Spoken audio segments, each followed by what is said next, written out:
अस्सलाम वालेकुम दोस्तों, कैसे हो? उम्मीद है कि सब खैरियत से होंगे। अल्लाह आप लोगों को ऐसे ही खुश रखे। चलिए आज की सच्ची कहानी की तरफ बढ़ते हैं, लेकिन पूरी कहानी सुनने के बाद कमेंट बॉक्स में जरूर बताना कि असल मुजरिम कौन है। चलिए कहानी सुनते हैं, छोटी सी है, पूरी सुनना जरूर। एक लड़की थी, उसकी 18 साल की उम्र में शादी हो गई। 30 साल की उम्र तक पहुंचने तक वो 4 बेटियों की मां भी बन गई थी। शुरू में हालांकि हालात बहुत अच्छे थे, लेकिन बाद में तबाही मच गई। हुआ ये कि 45 साल की उम्र में उसके शौहर यानी उसके हस्बैंड को फालिज का यानी पैरालिसिस का अटैक हुआ, साथ ही उसे हार्ट प्रॉब्लम भी हो गया। 10 साल तक, कितने 10 साल तक उसका शौहर बिस्तर पर माजूरों की तरह पड़ा रहा।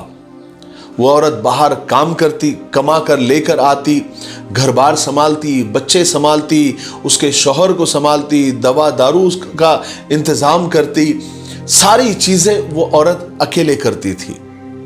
सुहागन होने के बावजूद भी बेवाओं की तरह जिंदगी वो बसर करती रही।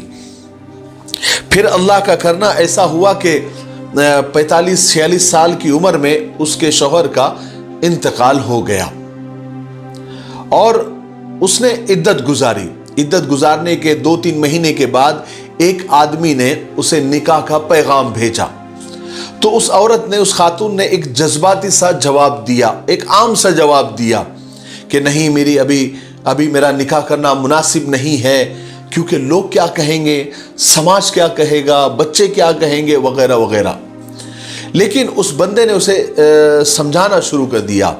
ऐसा लगा जैसे उसने उस पर चढ़ाई कर दी, यानी उसको बहुत समझाया बुझाया कि देखो, पागल बनने की जरूरत नहीं है, तुम्हारे पास अभी छत भी नहीं है, तुम्हारे पास वसाइल नहीं है, तुम्हारे बच्चों के सरों पर हाथ रखने वाला कोई नहीं है, और तुम्हारी जिंदगी अभी बहुत बड़ी है और अभी जिंदगी के उतार चढ़ाव भी बहुत बाकी है।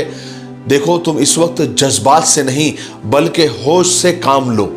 मैंने जो निकाह का पैगाम दिया है उसको सोचो, एक बार नहीं 100 बार सोचो, और सोचकर इत्मीनान से जवाब देना। बहरहाल कई दिन की मेहनत के बाद वो खातून यानी वो औरत इस बात पर राजी हो गई कि उन्हें समाजी, मुआशरती, जिस्मानी गर्ज के हर लिहाज से शादी कर लेने का फैसला मुनासिब है, यानी शादी कर लेनी चाहिए। वो शादी करने के लिए राजी हो गई।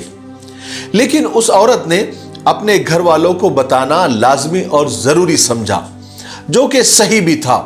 बहरहाल उसने घर वालों को बता दिया। तो नतीजा क्या निकला, यानी जवाबात कैसे आए? अरे, तुम्हारी बेटियां बड़ी हो रही है और तुम अभी शादी करने की सोच रही हो, क्या तुम्हें हमारी नाक कटवानी है? हम लोगों को क्या जवाब देंगे? फिर लोगों का देखा देखी बड़ी बेटी ने भी यह कहना शुरू कर दिया कि मां, ये क्या करने जा रही हो, तुम शादी करने जा रही हो। बड़ी बहन का सुनकर छोटी जो बेटी थी उस औरत की, उसने भी एहतजाज शुरू कर दिया। फिर बहन भाई भी इस लड़ाई में कूद पड़े कि अभी तुम्हारी बेटियां शादी की उम्र को आई है, जमाना क्या कहेगा, समाज क्या कहेगा, मुआशरा क्या कहेगा, हमारी नाक कट जाएंगी, हमारा सर शर्म से झुक जाएगा। बाप ने भी वही कहा, मां ने भी वही रट लगाई, और जो उसकी सहेलियां थी उसने भी कहा कि इनकार कर दो, इस वक्त तुम्हारा शादी करना मुनासिब नहीं है। बहरहाल एक हफ्ते के ताने के बाद उस औरत की हिम्मत जवाब दे गई। बिलाखिर जमाना क्या कहेगा जीत गया और अल्लाह की दी हुई गुंजाइश हार गई। क्या हम इतने होशियार हो गए, इतने शरीफ हो गए कि अल्लाह रसूल ने और शरीयत ने जो इजाजत हमको दी है, हमारी ढोंगी शराफत उससे बढ़ गई? उस औरत के जज्बात के बारे में किसी ने नहीं सोचा, सबने नजरअंदाज कर दिया। किसी ने नहीं सोचा कि उस औरत के पास भी दिल है, एहसास है, जज्बात है, फीलिंग है, वो एक जिंदा जिस्म है, कोई लाश नहीं। हमारा समाज जबान से तो नहीं, लेकिन अपने अमल से, अपने रीति रिवाज से गुनाहों की और जिना की इजाजत तो दे देता है, लेकिन किसी मर्द या औरत को इज्जत के साथ दूसरा निकाह करने की इतनी आसानी से इजाजत नहीं देता। कोई लड़का या कोई आदमी 1, 2, 4 गर्लफ्रेंड रखे तो बड़े फख्र की बात है, बड़े फख्र की बात समझी जाती है, फैशन समझा जाता है। एक लड़की कॉल सेंटर में जॉब करे, कई लड़कों के साथ संबंध रखे, सिगरेट और शराब पिए तो फैशन समझा जाता है, मॉडर्न कल्चर का नाम दिया जाता है। लेकिन जब वही औरत इज्जत के साथ दूसरा निकाह करके अपने आप को गुनाहों से बचाकर इज्जत की जिंदगी गुजारना चाहे तो उसे लाख ताने दिए जाते हैं। बड़े अफसोस की बात है। कभी कभी तो लगता है कि औरत का औरत होना ही एक सजा है। न पढ़े तो अनपढ़ जाहिल, पढ़ लिख ले तो पढ़ाई का घमंड, शादी न करे तो बदचलन नकचड़ी, शादी कर ले तो अब आया ऊंट पहाड़ के नीचे, सबसे मिलकर रहे तो चालाक हो गई, मिलकर न रहे तो घमंडी हो गई, पढ़ लिख कर घर संभाले बच्चे संभाले तो क्या फायदा हुआ इतना पढ़ लिख कर, नौकरी करे तो देखो पर निकल गए, मिलने जुलने लगे तो चलता पुर्जा हो गया, और न करे तो छोटी सोच वाली है। बड़ी लंबी लिस्ट है साहब। लेकिन हमारे लिए और हमारे समाज के लिए बड़े शर्म की बात है कि एक औरत के लिए हमने कितने मापदंड और पैमाने बना रखे हैं। औरत की ताकत तो इतनी है कि उसे मकान दो तो घर बना देती है, अनाज दो तो खाना बना देती है, प्यार दो तो जान लुटा देती है। इसलिए औरत की इज्जत करना सीखिए। रिस्पेक्ट एवरी वुमन, क्योंकि हमारे नबी ने और इस्लाम ने औरत को बहुत इज्जत दी है। इसलिए उसके जज्बात को, उसकी फीलिंग को समझिए। अपने माशरे के अच्छे कल्चर पर फख्र करना अक्लमंदी है, तो बुरे कल्चर पर फख्र करना और उसे वफा का नाम देना जहालत है।